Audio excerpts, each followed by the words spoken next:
Hi, I'm Kelee Siat. In this presentation I will talk about Hibis Temple and Darius I the Great.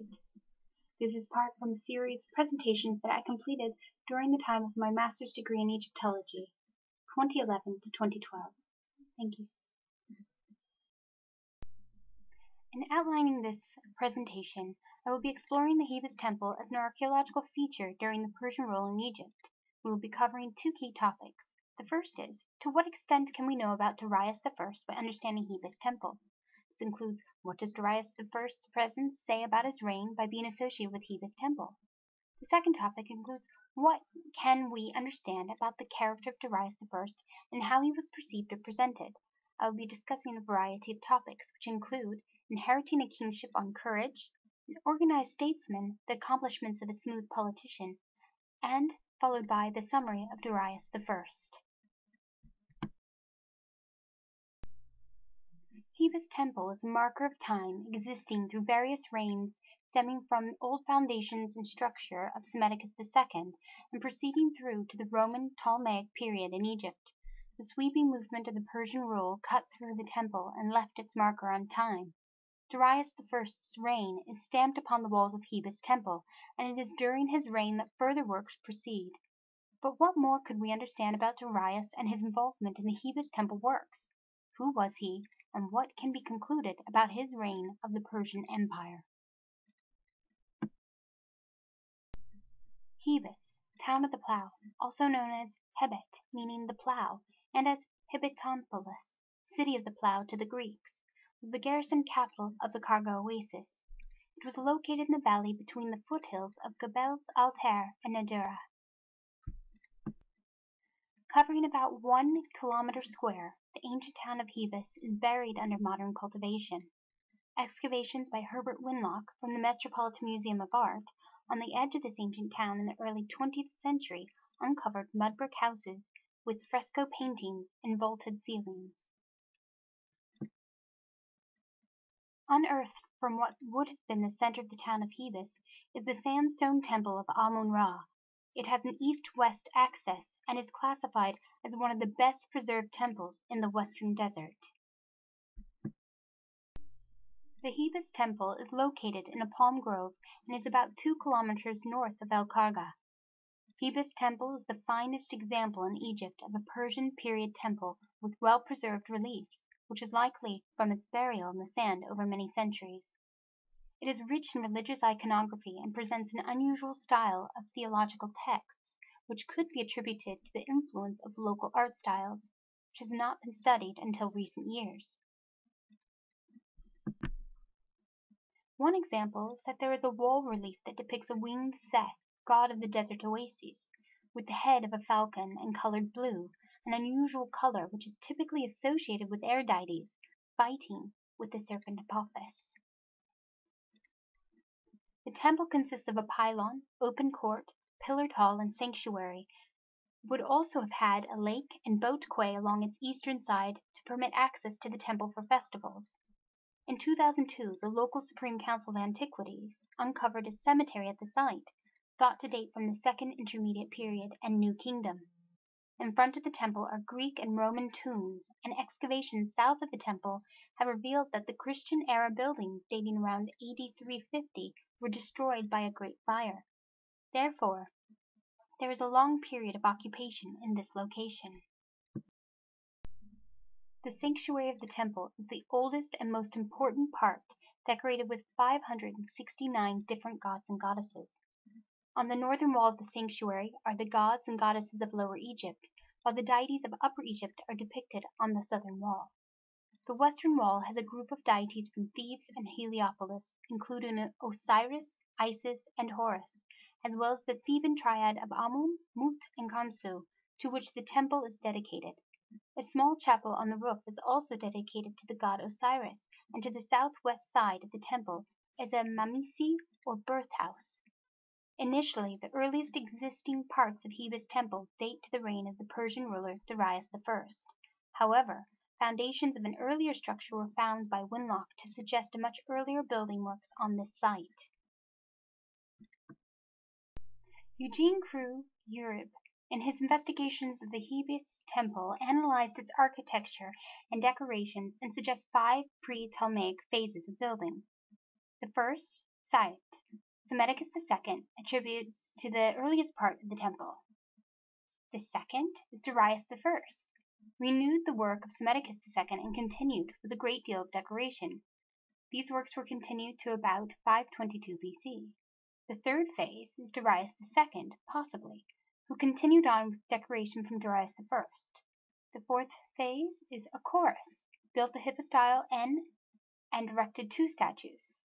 There's a larger hypostyle hall rather than the traditional pillared court, which was added to the original temple by Acorus of the 29th dynasty. Probably was this king who strengthened the foundations of the temple and buttressed the west wall against collapse, which began in the original structure soon after it was built. The hall contains 12 palm columns of an early composite type, and those at the front open onto a narrow courtyard.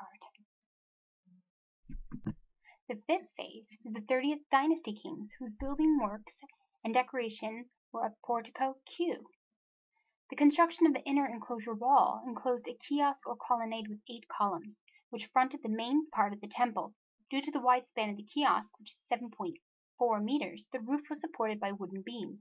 The composite capitals on the columns are the earliest of this type known in Egypt. Thought to be built by Nectanebo I, only the cartouches of Nectanebo II remain on the decoration. Further additions were made by later pharaohs, and a 4th century church was built along the north side of the portico. To what extent can we know about Darius I by understanding Hibis temple? In Alan B. Lloyd's article, Darius I in Egypt, Sus and Hibis, 2007, he queries the extent to which Darius I was actually involved in the building works at Hibis temple. Taking on a general acceptance of Cruz-Uribe's analysis of the 5 phases of the temple's architecture and decoration, he considered the presence of Darius I's cartouches, the majority of which were not carved but painted on in blue. This opens the possibility of having been added on at later stages to the already existing structure and scenes. Lloyd stated, the appearance of the painted cartouches of Darius may simply reflect the resumption of architectural interest in the Persian period. In Egypt, there has been a varied response to the kings and their involvement in building works, from close involvement, such as Ramses II in the building of the Abydos temple to his father, to dream consciousness of Nectanebo, where he was informed in a dream that building works had ceased. And also even royal agents appear in Peptuanui, the 26th dynasty, office of High Steward, who informed the king of poor conditions of buildings in Abydos. These examples illustrate a varied historical account of the degree to which a king is actually involved in building works. His name, by means of etiquette or tradition, might be included on building works or recorded on stelae by such. We cannot positively relate the building works or decoration of the Hibis temple to Darius I directly. However, what can be viewed as indirectly related to him by the era of his reign and his literal stamp on history. Lloyd suggests that Darius I's connection with Hibis temple associates him with prior pharaohs and creates a legitimizing role for his kingship. Traditional Egyptian temple epigraphy is being employed, and the following text could be analyzed regarding Darius renewing the temple. The king Darius, he has made as a monument for his father Amun-Ra, lord of Hibis, great god, powerful of strength, making for him a temple in beautiful white stone of Meskat. It is Sheshat who constructed its walls. It is Resinenbef who decorated its seams. Cited in Lloyd, 2007, page 110. Sheshat and Resinenbef are those who receive the credit for the building and decorating. It's the king Darius who actually takes credit for the work as his title permits him to. Therefore, Lloyd argues once more that the cartouches belonging to Darius I in the temples are likely only date stamps. Since 1909, excavations by the Metropolitan Museum of Art worked at the Hibis temple produced 3 volumes of translations of the wall inscriptions. This work was continued until 1986 by an Egyptian team who uncovered buried parts of the temple. Initially, the temple is believed to have been built on unstable ground. Continued efforts have been made to control the subterranean water at the site, which caused by irrigation projects in the surrounding area and threatens the structure. In 1989, the temple was declared off-limits to the public due to serious deterioration. In 2000, the Egyptian Ministry of Culture were directed to salvage the temple with plans to dismantle and move it to another location based on weak soil composition and the risk of collapse. However, this put the fragile temple at greater risk and halted. Restoration works were then continued on-site. Recently, the temple has been the object of a 5-year epigraphic survey, which has been carried out by an American team led by Cruz-Uribe. Some interesting information about the gateways of Hibis temple include Nectanebo I and Nectanebo II, who actually surrounded the temple with a stone enclosure wall, so that it is now approached through a series of gateways leading to the inner parts. There is a sphinx-lined avenue led west from a quay on the edge of the lake along a paved processional way laid by an official of the oasis named Hermes during the 3rd century AD. A massive sandstone gateway through an outer enclosure wall still stands almost 5 meters tall and was constructed during the Ptolemaic or Roman periods. Numerous inscriptions and decrees were written on the gateway, a kind of notice board which has greatly contributed to our understanding of Roman rule in the oases. These include a variety of topics such as taxation, inheritance, the court system, and rights of women, with the earliest dating to AD 49. On the inside of the gateway are the bases of 2 obelisks, or colossal statues. What can we understand about the character of Darius I, how he was perceived or presented? Darius I, the Great, king of ancient Persia, reigned from 522 to 486 BC. In histories by Herodotus of Halicarnassus, circa 480 to 429, organized his work around the Persian expansion from Cyrus to Xerxes. His history of Persian imperialism describes the peoples conquered by Cyrus, Cambyses, Darius, and Xerxes. In his book 4, Herodotus tells about Darius' campaign against the Scythians and speaks of young Darius. The Behistun inscription offers us much information on Darius I.